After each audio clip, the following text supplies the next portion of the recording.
What's up, guys? It's Coach Grant with First Down Training, and today we're going to be breaking down how wide receivers can win every single one-on-one opportunity, okay? So whether you're going up against a guy at a camp, at a clinic, or in a real game scenario, fully padded, and it is one-on-one man coverage, how can you guys beat him every single time for every single route scenario? So I hope this video helps you guys out, but also, fellas, if you're a wide receiver and you want to come train with myself and my staff of coaches this offseason, we're going to be traveling out to 6 different states across the country this year. We're coming out to Atlanta, Georgia, next weekend, April 9th and 10th. Then we're going to be coming out to Columbus, Ohio, Chicago, Illinois, Dallas, Texas, Nashville, Tennessee, and Los Angeles, California. So if you guys are interested in one of our off-season training camps, 2 whole days of training, 8 hours total of work, check out that very first link in the description below. It's not going to be one of those camps where the goal is just to get as many kids out there as possible. We're limiting spots, only 10 to 12 guys at your position groups. It's going to be a ton of reps and a ton of teaching for you guys. So check out that very first link below if you guys are interested in one of our off-season camps.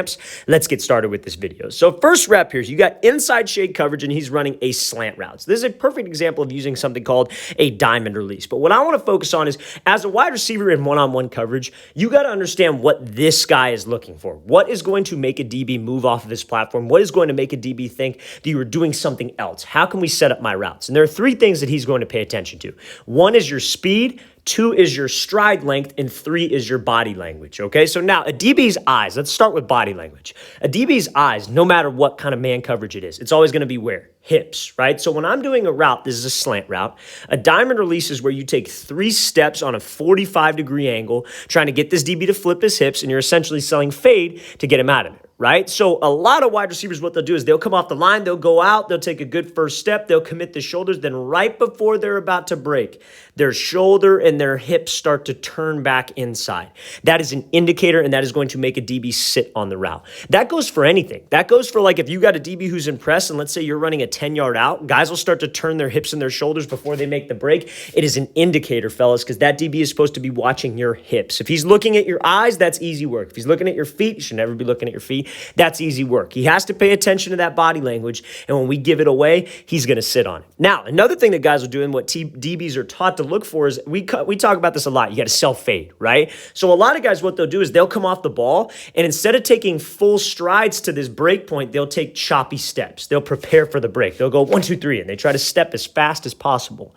All that's going to do is let the DB know you're not running a fade, because nobody runs a fade with choppy steps. DBs are smart. They look for these things. They look for a change in stride. They look for a change in speed and a change in your body language. So make sure we have all 3 of those things down pat on every single route that we run, and that's going to put you in a great position to win every single one-on-one opportunity. Let's play this thing again, full speed one more time. Great job being full speed, getting him to flip his hips, full stride, commit the pad level, let the cut change direction for you, okay? So now, second thing that's going to help you win every single one-on-one is going to be attacking the DB and threatening him, okay? So many wide receivers think that it's about how quick can I move my feet and how much can I move my upper half, right? But the truth of the matter is if you're trying to move a DB to the outside, right? Like let's say I'm trying to move this DB to the left and I'm trying to take an inside release.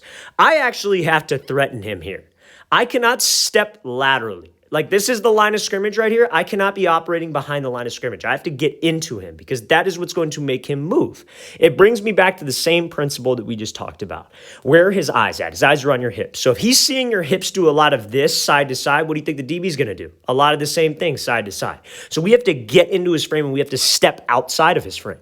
So let's watch this full speed. This is a poor example of what you should do here because this receiver is operating solely behind the line. All of his movement is lateral. Look at his first step. His first step is outside here. That does not threaten the DB. That does not make him think he's going to open up at all. He might take a kick, like a single jab step. He might take a kick step, whatever it is. But he is going to stay square and stay disciplined. That DB, fellas, to play DB at a high level, you have to be incredibly disciplined. You have to be incredibly smart because it's one of the hardest positions in the book. And again, it's like a quarterback.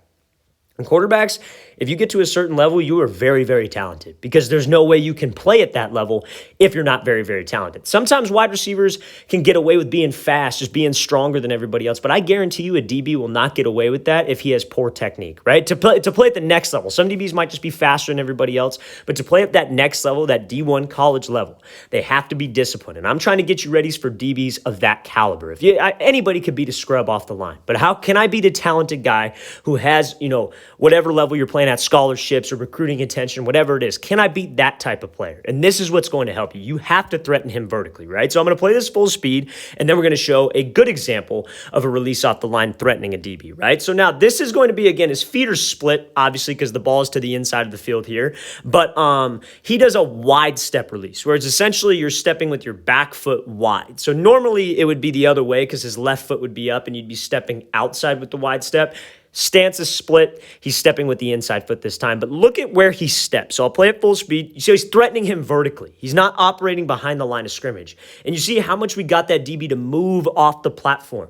The last receiver, his step was like, it wasn't here. It was probably a yard behind this step. And his body and his hip and everything wasn't throwing to threaten inside. This is the position that moves the DB, fellas. Not where you just give a little step like right about here and you give a little head and shoulder fake. You have to throw your hip into the cut. You have to step outside the DB's frame and actually threaten him, whether it's inside, whether you're trying to threaten him vertical, whatever it is. But I have to step outside his frame. I have to have some explosion, and I have to bring my upper body with it. You will not win off the line of scrimmage if you do not threaten him. If you're not thinking like, again, you don't want to be thinking laterally. I'm not thinking side to side.